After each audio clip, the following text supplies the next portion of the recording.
Someone once told you that you're too sensitive, too emotional, and the worst part? You didn't argue back. You just nodded and quietly added it to the list of things you believed were wrong with you. But what if that wasn't your flaw? What if that was actually your depth, and nobody around you was deep enough to see it? Because here's the thing, people who cry easily are not people who are falling apart. They're people who are fully awake to their own pain, to other people's pain, to everything that everyone else has learned to ignore. And if that sounds like you, then what I'm about to say has probably never been said to you before.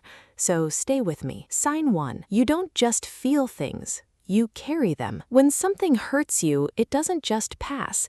It stays. You replay it at 2 a.m. You think about what was said, what wasn't said, what it meant. While everyone else moved on, you're still sitting with it. And people call that overthinking, but psychology calls it deep processing. Dr. Elaine Aron spent decades studying people like you and found that your nervous system is literally wired to absorb experiences more fully than others.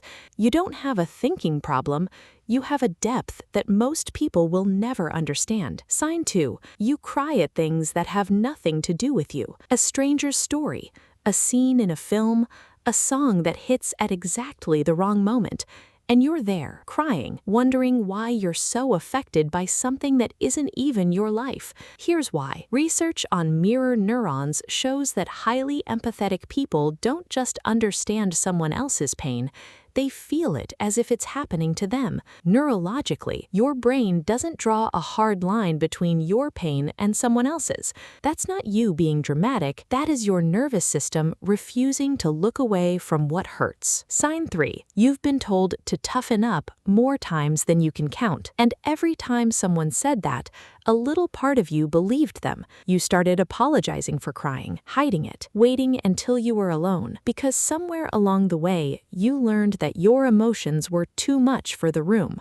But here's what nobody told you. Biochemist William Frey discovered that emotional tears actually contain cortisol, your body's stress hormone. When you cry, you are physically releasing what's been building up inside you. Your body invented its own way to heal. You were never falling apart.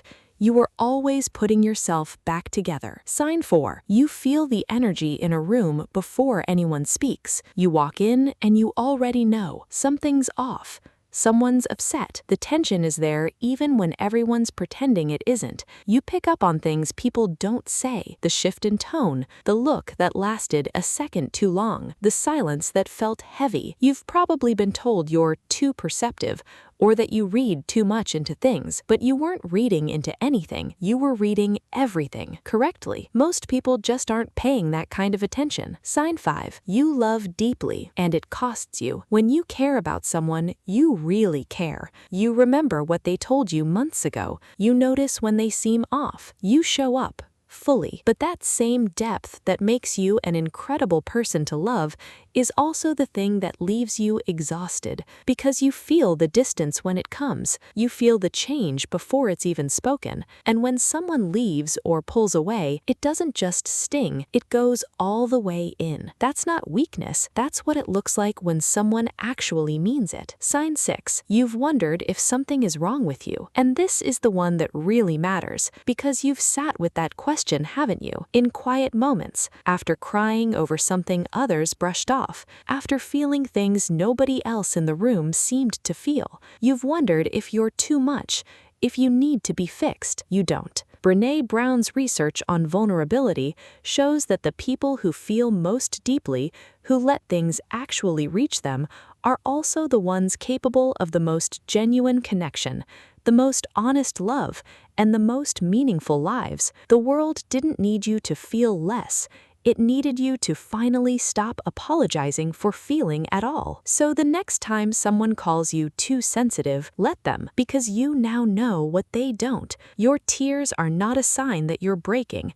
They are proof that you are still feeling, still open, still human. In a world where most people have long stopped being any of those things, that is not something to fix, that is something to protect.